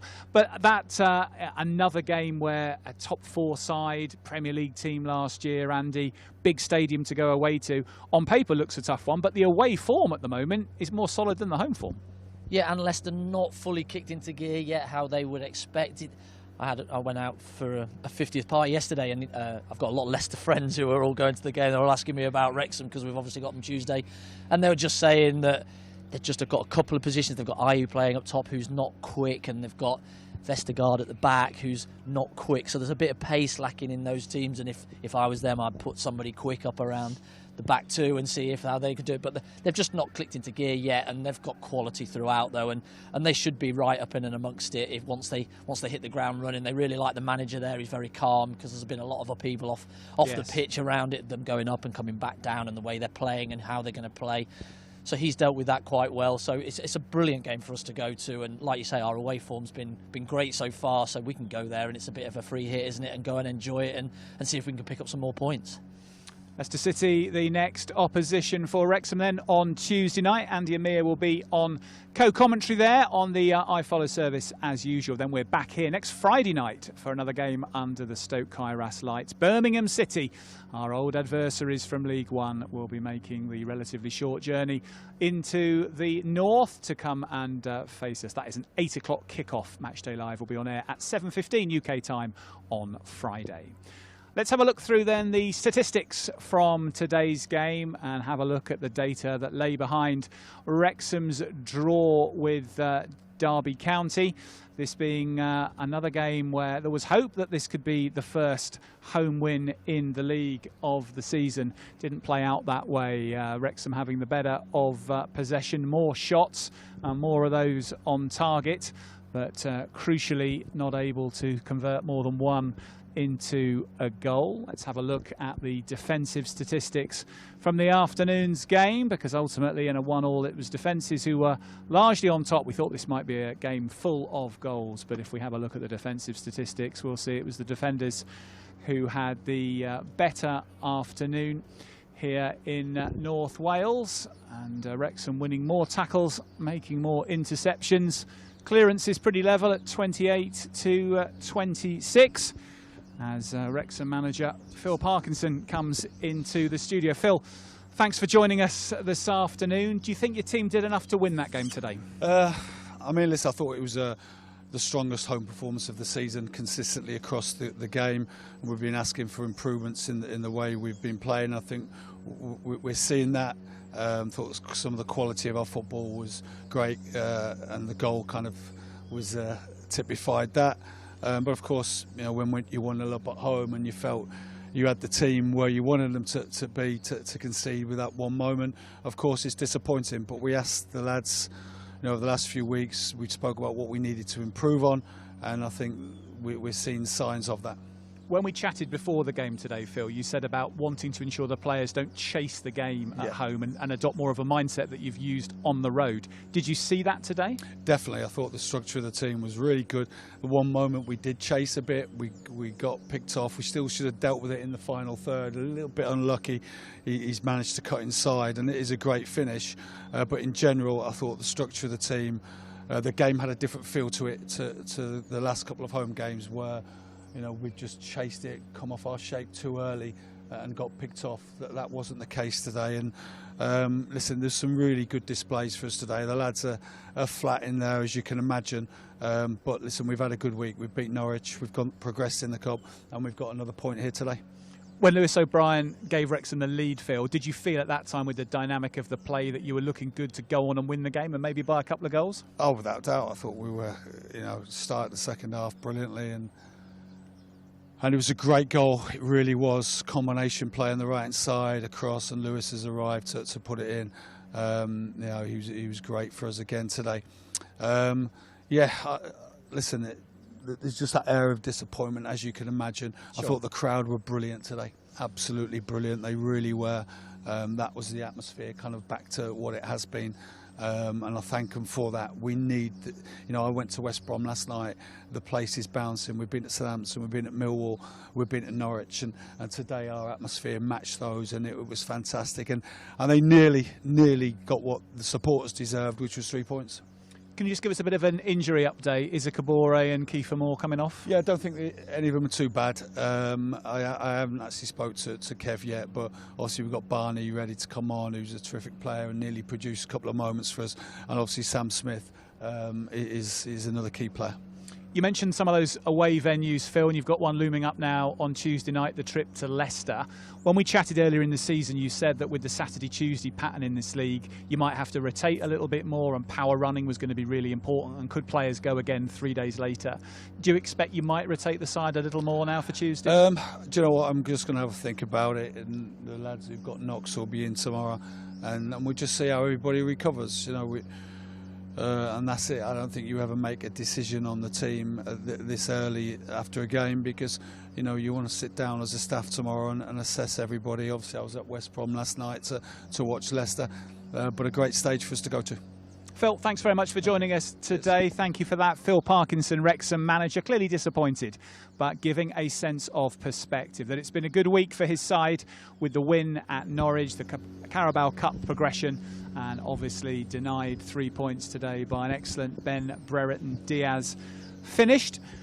Phil clearly in kind of retrospective mode, I thought there, Mia. A sense of disappointment, but also a sense, I thought, that he felt the side were progressing in terms of the discipline of the performance, and certainly in his view, the best home performance in the league this season.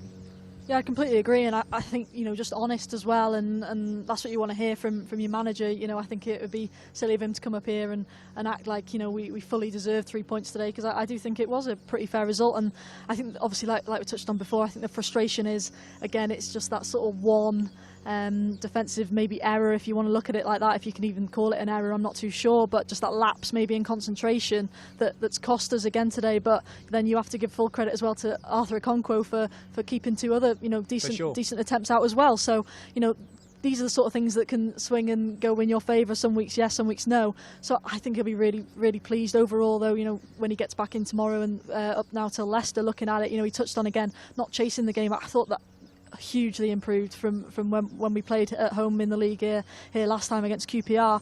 There wasn't any of that in midfield. We looked in full control of it, very organised again at the back, and you know, again, you've got to give Dom Hyams a lot of credit for that. Just going to say, I thought Dom Hyam looked really good again today, very solid. It doesn't look like he's just come in, and I think that's the biggest sort of compliment you can give him, especially playing alongside, you know, 2 very young defenders. I know both Brunty and Max are very experienced at the same time, but still not at this level. So it puts a lot on his shoulders to sort of carry them two through at times, but he does that so well, and he's looked, you know, remarkable so far. So, you know, that's another exciting one. But yeah, I think overall he'll be happy with it, and now just, you know, got to hope that players are fit and ready and raring to go, which I'm sure they will be on Tuesday. Yeah, with so many new players, I think Phil Parkinson is looking for that progression, that we are going to get better as they gel and as they understand what he's asking of them, and it's moments, but this is the level we're at now. You know, you get punished if you give up half opportunities these days, and we are doing at the moment, and it will continue to get that.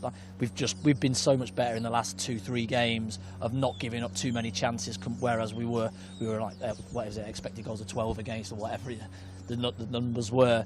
We're so much better in defensively now as a solid unit. We're stopping crosses, we're heading balls out of our box, and we're not giving up those channel balls that we were in transition as much. We're getting bodies back, and it's certainly helped with Ben Sheaf coming in the centre of midfield. I thought he was great today. He's all over the place, and he's going to be a big asset for us. I think he touched on the atmosphere as well, and I think that's something again that helps it, that obviously he's seeing the progress that's been made every week. Well, so is everyone else in this stadium, and whoever's watching at home as well, and that only adds to the atmosphere, because people are suddenly going, well, no, actually we are improving week in, week out, and you know, we are going to see an uplift in results and obviously performances as well. So they gave a lot. I mean, I thought there was a number of times where George Dobson flying into tackles and, you know, not giving up sort of almost gone chances, and that's what gets this place up, and that's what maybe we didn't see too much of at the start of the season, but we're starting to see now. And you know, I totally agree with Phil. I thought the atmosphere is probably the best it's been maybe so far this season.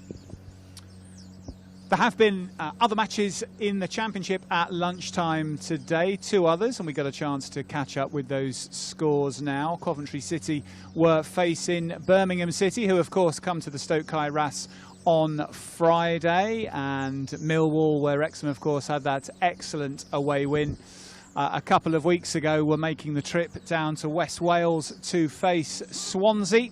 And Coventry City recording a resounding Midlands derby victory, 3-0 against Birmingham. They're starting to really find their groove, the Sky Blues, at the moment. Swansea and Millwall all square down there, 1-1 that one finished.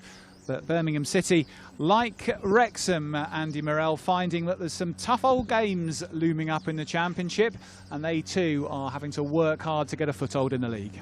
Yeah, I think there was a red card in that game, so possibly, depending on what it was for, we might miss our game on Friday, whoever it was. But yeah, Coventry certainly, as we said at half time, are certainly a team and a force to be reckoned with this year after their ridiculous rise up the league last year and just missed out. They've continued that momentum, and they have had some tricky games. They've stayed in them and got points in them when they've not been brilliant, but they put QPR to the sword, and then they've gone and done the same with Birmingham. And like you said, Birmingham are, it's not as easy this league as everybody first thinks, and we're finding the same. But it's all new for both teams, isn't it? And it's going to be Friday. I'm so looking forward to that game, because it will be let's get one back over on them, and they'll be thinking the same as that about us as well. Mia, are you anticipating seeing a similar kind of style of play from Birmingham and a lot of similar faces from the League One battles we had with them, or are you anticipating a different looking City side to come here on Friday? Quite different, to be honest. Maybe not in terms of style, but in terms of faces, definitely. I think they were one of the teams last year. I know a number of people were saying, well, they've already got that championship squad, but that didn't stop them from spending in the summer. I think they were, sort of similar mentality that, we still want to get better, and we've got the money to spend, so why not? Which absolutely is fair game. But no, I think, I'm not sure on their lineup today, but looking at them over the last few weeks, sort of Stansfield maybe had to take a bit more of a step back. Obviously, someone like Kumas coming in, Damari Gray going in there. So it's a bit of a different Birmingham side, and like Andy says, it's not just us who's dealing with the problems of having new players that sort of gel. So that it does take time, but yeah, it should be a fantastic one that hopefully we do get a bit of revenge. Fingers crossed. Well, of course, one of Wrexham's best performances last season was the drawn league game at home to Birmingham City. That match comes this Friday night. And somebody who we really hope will be back here with us on Friday night is Wrexham season ticket holder Geraint Lloyd. Geraint, we send you all our very best wishes. Geraint had an awful accident on his bicycle last week and was treated in the Wrexham Myler Hospital. Geraint would like to pass his thanks to all the Wrexham fans at home and in the US and Canada, particularly the Phoenix Reds, for all their support, and Stacey Poole, who was the Good Samaritan who did the first aid and ensured Geraint's injuries weren't as bad as they might have been. So get well soon, Geraint. We hope you're fully sighted again very quickly and can return to your season ticket here at the Stoke Kai Ras. We're hoping to get some player reaction before we sign off at Match Day Live this afternoon. If you're just joining us on YouTube, it has finished Wrexham 1, Derby County 1 in this fixture. Lewis O'Brien with an excellent header. His third goal for the club, Mia. We heard from Lewis in our pre-match show today. He's looking like the real deal, isn't he? Tough tackling, good passer, but he's also got that eye for goal. He's just got that sort of bit of everything, which, I sort of compared him to Ollie Rathbone earlier on in sort of the way that new signing. I think there was probably more expectation on Lewis O'Brien maybe than Ollie Rathbone last year, but still both coming in for obviously undisclosed fees, but what we're led to believe, fairly high. So there is always still that pressure, and listen, I think that the fact it's his first sort of permanent move in a long time after those loans like we touched on pre-match, I think that's a massive boost to him as well. But yeah, he's just showing his class week in, week out, and I think this system works really well for him as well. In the past he can play that deeper role, but I think he does prefer that more advanced sort of, a more fluid and having that extra freedom. And alongside Josh Windass and then linking up with Kiefer Moore, he's looked really bright as well. So yeah, I think he's proven to be a really important player for Wrexham, and one you can't really see leaving the squad anytime soon. Ollie Rathbone close to being ready, it seems now. He was out training today. Maybe we'll see him on the bench in one of the next couple of games, Andy. In this new 3-4-2-1 system, where do you think Rathbone would most likely land? Well, I think that's a part of the question. He was brilliant for last season. After the first 10 games, it took him a bit of time to work out his place in the squad, his place in the team, and then once he got going, you could tell that he covers every blade of grass. His energy, enthusiasm for the game is brilliant, reminding me of Jay Harris, the way he goes about his business, and and rightly so got Player of the Year as well. But he finds himself now at sort of the back of the queue in the midfield after bringing in, all the midfielders that we have done. But what he has got is adaptability in his game, so he could probably play one of those sitters next to, because Dobson isn't just sitting, does he? He's everywhere as well, and so maybe Rathbone can go in there and be that with maybe Ben Sheaf, I suppose.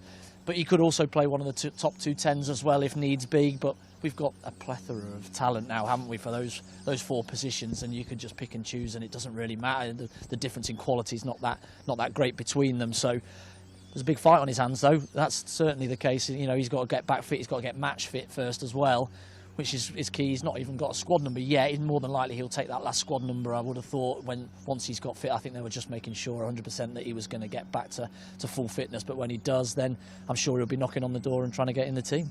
And the other missing piece of the jigsaw, Mia, at the moment, in terms of arguably the best Wrexham 11, is Libby Kakache. Yeah, because, of course, he was almost back from injury, then picked up another injury. We haven't got a perspective yet on his timing, but I didn't see him here today in the pre-match warm-up. He's going to be, you'd think, a crucial addition when he's ready.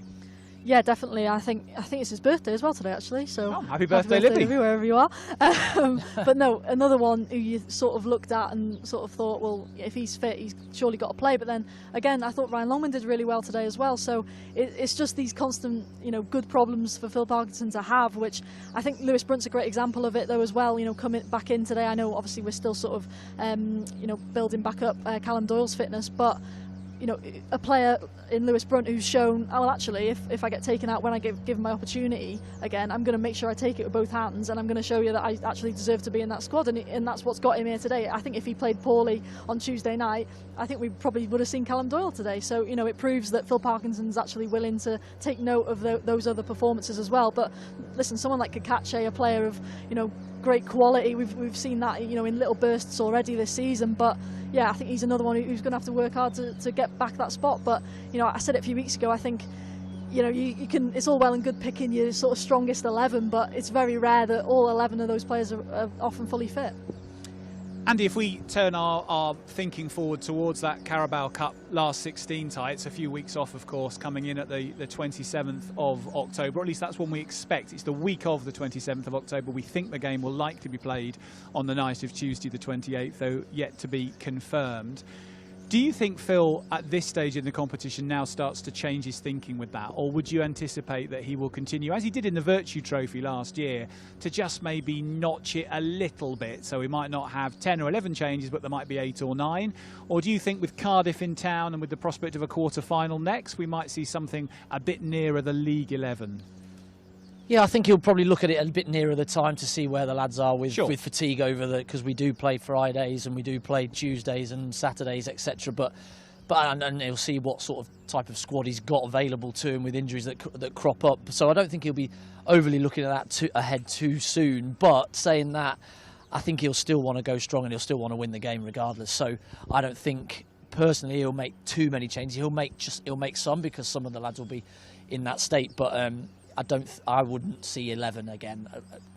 In my point of view, I don't think he'd do that. I think he would want to win the tie and get through and make sure that those odds of 75% for a Prem team go to yeah, we probably still don't get one at 100. Yes, if there's one of the other 6 left in or 7 left in, then the chances are we'll get them. We will see. We will see. I think as well on that. I think if that draw is when we think it's going to be, I think that comes about a week or 10 days or so after an international break. I know we've got a few international boys in the squad now, which is brilliant, but still a lot who aren't. So they will get that rest over that period. So it'll be interesting if that maybe as well affects the sort of squad decisions as well. Wrexham 1, Derby County 1, full-time here. If you're just joining us on Matchday Live at the Stoke Kairas, we're staying on air until we hopefully can get a player from the Wrexham camp to give his reaction, having played in this afternoon's drawn game. Wrexham, of course, playing early today. 2 other matches that we brought you up to speed with: Coventry's victory over Birmingham and a draw between Swansea and Millwall. But a load of matches still to be played at 3 o'clock, so we'll get a better idea of where that leaves Wrexham come 5 o'clock this evening. And don't forget, as we've been discussing, there is a full programme in the EFL Championship on Tuesday night this week, which sees Wrexham make the trip to Leicester City, one of the most impressive stadiums in the land, the King Power Stadium, against the team who were Premier League champions around a decade ago. So a great opportunity for Wrexham to show their mettle in one of the great stadia in the country. So make sure you don't miss that game over on iFollow.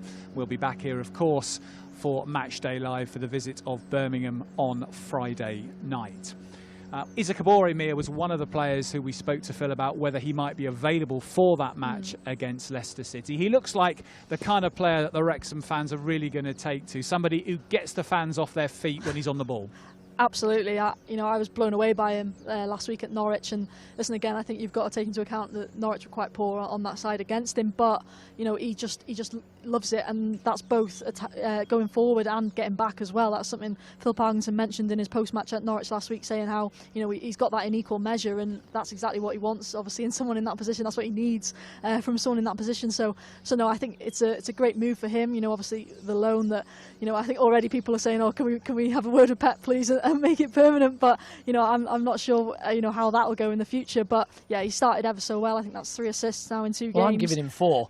Well, I know want to you give are. him 4 because he crossed it for Josh Windass for the first one. Yeah. Ryan Longman's second one. Yeah. And he was over the back post, wasn't it? And Josh Windass picked it up. Okay, he cut inside, had about 4 touches and stuck it in the top corner.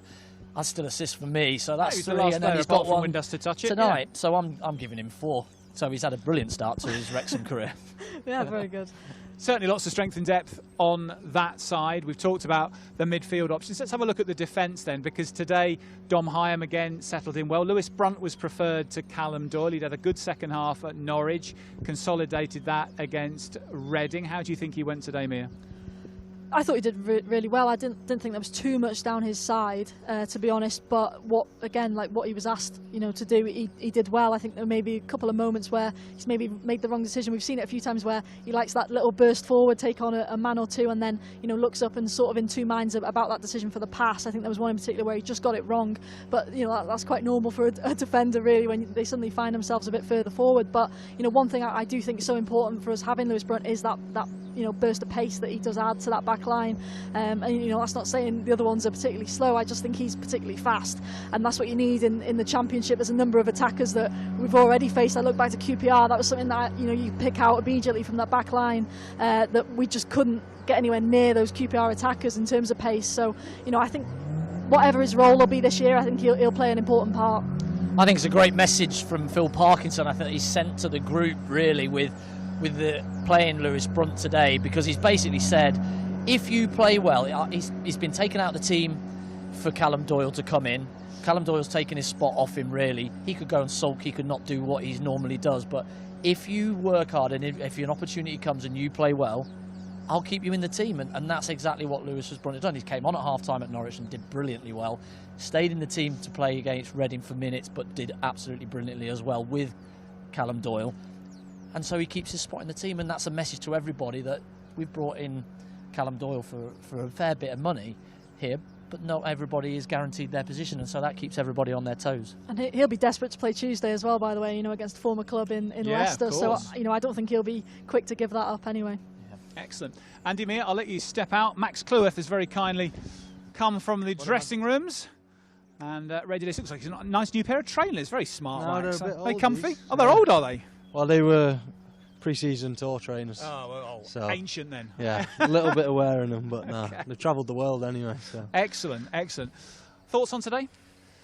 Yeah, probably a bit of frustration in the end. I think we did enough to win the game. I know they had a couple of chances, but I think we dominated, especially second half. And yeah, obviously happy with the way we played overall, but a bit of frustration in the end.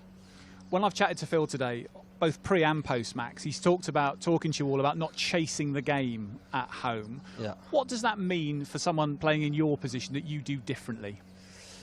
I think it's just a bit more structure. I think, we've been a bit open, over the last few weeks at home, and it's probably not been good enough. We've been sort of so desperate to do well for the fans and want to give them a good performances that we've maybe pulled ourselves out of positions and not helped ourselves. And I think, obviously, I know we conceded 2 last week. I think it was a bit of a disappointing end to concede 1 at the end, but I think certainly over the last 3 games with Midweek, we've played better and been a lot more structured and certainly harder to beat. Having had a few games now at this level, what would you say was the one thing above all others that's the biggest difference for you to cope with? I think it's just a step up with everything. I knew it was going to happen, but then obviously when it does come, it sort of takes a little bit of getting used to. I think everyone's a bit sharp, a bit quicker, everyone's touch is a bit better. Everyone's attacks, they're all good players, and any sort of winger or striker, or even if it's number 10, can hurt you at any moment. And then everyone's a little bit better developed, set up tactically in the ways they want to press and the ways they want to sort of hurt us. So Yeah, I think it's took a bit of getting used to. You know, it's a very new squad, and that certainly has took time to gel. I think, you know, we've had 13 players come in, and it's been a big sort of change. Lost a few big characters from last season, so it was always going to take a bit of time to adapt, and I think slowly now we're sort of doing that. In your time at the club, Max, as you've seen and been part of the promotion-winning teams, you've generally been part of back threes that have been fairly settled. So yourself, Aaron Hayden and Ben Tozer, and then last season having Owen O'Connell alongside you most weeks, often with Lewis Brunt. This season you've had players come in and go in a little bit alongside you. How does that change how you have to play and how you have to communicate? Yeah, it's obviously it's different. Obviously, everyone who's come in is a good player. It just takes time to know each other's sort of games and what each other, you know, for them to know what the gaffer expects of us as a back three. It takes a little bit of time, and then just to get used to being a partnership. It does take time to gel, and I think slowly, you know, we're doing that. But yeah, as you said, you know, it might not be as settled this year. I think because everyone's good enough to play.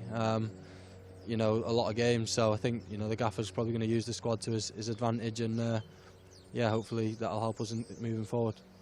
When you walk into the dressing room now and you talk about the big characters who've left the club, and you suddenly see a load of faces that have only been around a few weeks, how does that feel? Yeah, it does feel strange at first. You know, it's not nice when you know, if you what become really close friends leave the football club, but you know that's part and parcel of football, unfortunately. You know, luckily with the gaffer, he only seems to recruit good people. So, you know, all the new lads that have come in have settled in, you know, really quick, and it just takes time to adapt on the pitch. In terms of a changing room, it's a great changing room. All the lads have got on really well. There's no bad lads in there at all. So from that point, you know, it's nice and easy, to be fair, because everyone's a decent person. But yeah, on the pitch, it will take time, and sort of, you know, not many joined before the tour, so, you know, that's probably doesn't help either. You know, when we come back, we didn't have too long to sort of get the patterns and stuff. You know, I think that's starting to show on the pitch now. I know you like your golf. Have you taken any of the new players out for a round? I've not, to be fair. I've heard Lewis has been playing. He didn't invite me to play. He played at my course the other day and never dropped me an invite. So, oh dear, got to sort that, Max. I know, but I've heard Rye's pretty good. Lewis is pretty good. Right. And I don't think Keith stops practicing his swing. So really, I keep seeing him practicing his golf swing. So yeah, he's a bit of a bandit, is he more? I've heard he's pretty good as well. So, right. Okay. Yeah, no, we need to sort some at some point. Who's going to win the Ryder Cup? Europe all day.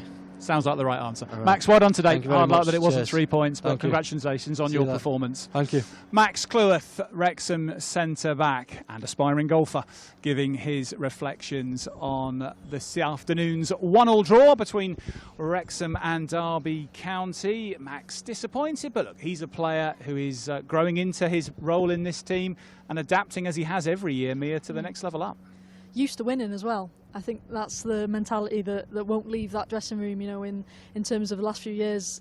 Pretty much here, all this team has done is win. So, you know, he talks about losing those big characters and obviously a number of friends, but this is a great opportunity for him now to sort of step up and be that leader that maybe last few years he hasn't been, you know, put on to do that because of his age and obviously because of the number of sort of higher level, you know, in terms of experienced players ahead of him. So, you know, I think that's a really good opportunity for him, and, you know, who knows, one day I think you could see him as sort of, you know, that sort of captain role in this team. And he was given his first opportunity for Wrexham by Brian Hughes years ago in an FA Trophy tie. He's stood up, grown up, coped with every level. How high do you think he can go in the game? Well, his progression has been brilliant, hasn't it? And he couldn't have been more perfect progression and development that he's had here. Is, you know, if you had a player in the Premier League, put him into the National League, see if they cope at League Two. He's doing it with the same team, and he's gone up the levels, and he's been pretty much a mainstay in the team as we've gone up through the divisions. He's just learning all the time, and what I love about him is he's just so down to earth, and he cracks on with his job. He's got stronger. He knew he had to be bigger and a bit stronger in his development, so he's got into the gym and made that part of his game. Pace is the one for me that at this level you need good pace, and he's certainly working out how he's going to avoid or go against somebody that's quicker than him and using his body and how he uses it. And he's going up against Morris today, who's a big, strong boy, and you can see them having a right good grapple with each other and stuff. And he's learning as he goes, but it's such a steep learning curve for him, and he could do anything, but no better place for him to do it, is there, than his hometown club. like he's done, you know, and he did come out the team, didn't he, for a bit, and had to get back in when he was injured and couldn't get back in. But when he did, he made it his own spot. But he must be like looking left, and it's a different player there, and he's the mainstay. He's looking right, new wing back, but it doesn't bother him, does it? He just plays his game and gets on with it, and he's done so well. Yeah, just a shame he hasn't got a Welsh grandparent, to be honest. That's the only gutting One thing may for yet me. be found. The constant and ever-changing Wrexham. Thank you very much, Andy and Mia. Great to have you with us as always. So no victory for Wrexham this afternoon against Derby County. That elusive wait for a home win in the league continues. But Phil Parkinson, and I think the majority of the fans who are here today, certainly feeling that Wrexham are going in the right direction as they adjust, adapt and start to become a force at Championship level. We'll be back with Match Day Live on Friday night against that lot, the other lot, the blue lot. You know what I mean. We'll see you then. Diolch yn wylio. Bye for now.